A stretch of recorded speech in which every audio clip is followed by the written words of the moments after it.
It was a stormy and dark night. Mark was driving his car on a deserted road in the countryside. He was trying to get home after a long business trip in the city.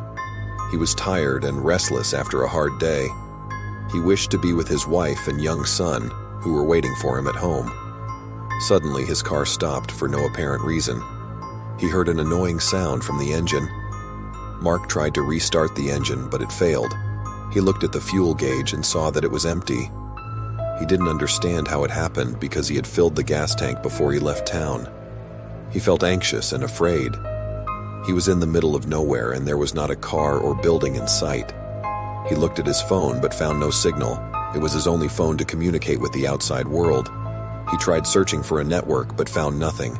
He felt hopeless, cold, and isolated. He was stuck here, and no one knew where he was. He wondered what his wife and son would do if he didn't come home. He wondered what would happen to him if he stayed here all night in this destitute place. Mark decided to get out of the car and look for help. There may have been a house or farm nearby. Maybe there was someone who could help him. He took his phone, keys, and flashlight. He got out of the car, closing the door behind him. He felt cold and wet. The air was blowing strongly and the sky was filled with dark black clouds. Lightning was illuminating the darkness and the response was shaking the earth. The rain was pouring heavily, getting his clothes and hair wet, and the road became difficult to walk on. Mark started walking along the side of the road holding his flashlight. He was hoping to find a sign or sign that would point him on the right path. But all he saw were trees, fields, hills, and strange noises. There was no light or movement in sight. He felt lonely. Lonely and afraid. He felt like he was in another world, lost, far away from everything. Mark walked for an hour without finding anything. He felt tired, hungry, and thirsty. He was thinking of getting back to his car and waiting until morning, but the car was too far away. Maybe someone will pass by on the way, help him. But at that time, he saw something in the distance. Something big and dark, sticking out from the trees. Something like a house. Mark felt a little hopeful. This house was probably occupied. Maybe there was someone who could help him.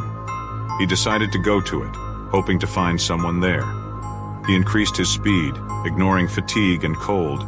But as he approached the house, he felt something else. Something inexplicable. Horror.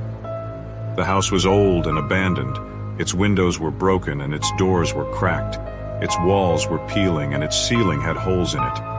His garden was full of weeds, debris, and dirt. There was something wrong in this house.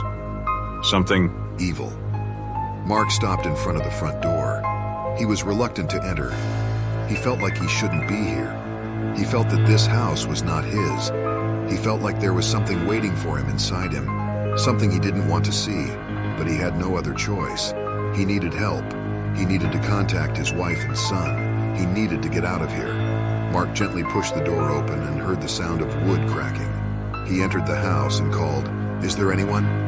He heard no response. He felt a sense of dread. The house was dark and dilapidated. He saw traces of blood on the floor and walls. He also saw upside-down pictures of a happy family. Mark wondered what happened here.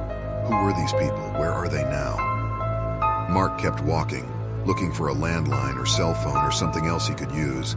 But instead, he found something even more terrifying. In the living room, he saw the headless body of a woman lying on the couch.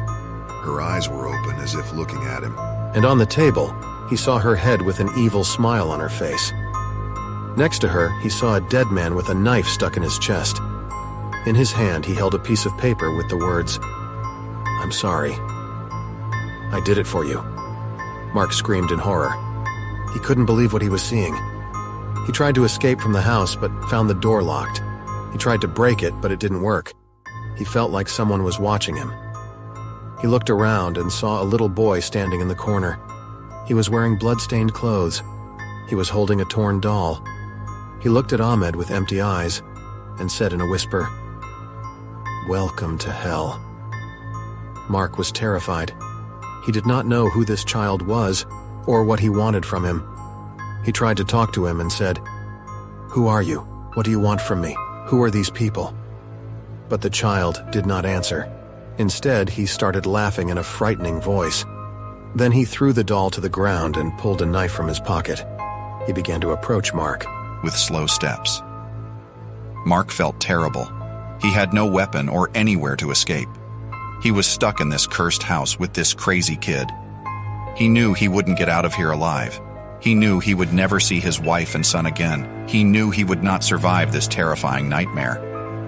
Just before the child could reach him, he heard another sound, a familiar and comforting sound. His wife's voice. "Mark, Mark, where are you?" He heard her voice coming from his phone. He looked at his phone and saw that it was ringing. His wife was calling him. She was worried about him. She was waiting for him. Mark felt a little hopeful. Maybe there was a chance of escape. Maybe he could have called her, asked for help. Maybe he could get out of here. Mark tried to reach for his phone, but it was far away. It was on the floor, next to the couch. He had to get past the two bodies and the child to get to it. He had to risk his life. But he was ready for it. He was willing to do anything to get back to his family. He was ready to fight. Mark jumped on the couch and tried to pass the kid, but the kid was faster than him. He stabbed him in the leg with a knife and dropped him to the ground. Mark screamed in pain. He felt blood flowing from his wound. He felt weak and dizzy. He couldn't move. The child was on top of him, raising the knife again. He was about to stab him in the heart. "Mark, Mark, what is happening? Answer me!" He heard his wife's voice screaming from his phone. His phone was a few inches from his hand. He had to extend his hand and take it. He had to talk to her. He had to tell her he loved her. He had to say goodbye to her. Mark reached out with difficulty, grabbing the phone.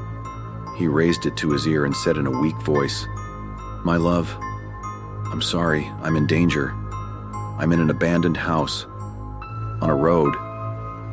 I don't know where. There's a child, trying to kill me. I'm injured, I'm afraid. He couldn't complete the sentence. He felt something sharp pierce his chest. He felt extreme pain. He felt life fleeing from him. He looked at the child and saw his evil smile. He looked at the knife and saw his blood. He looked at the phone and saw his wife's name. He looked up at the sky and saw lightning. Then he saw nothing. "Mark, Mark, what happened? Are you well? Mark, Mark, answer me, answer me!" He heard his wife crying from the phone, but he couldn't answer her. It was dead.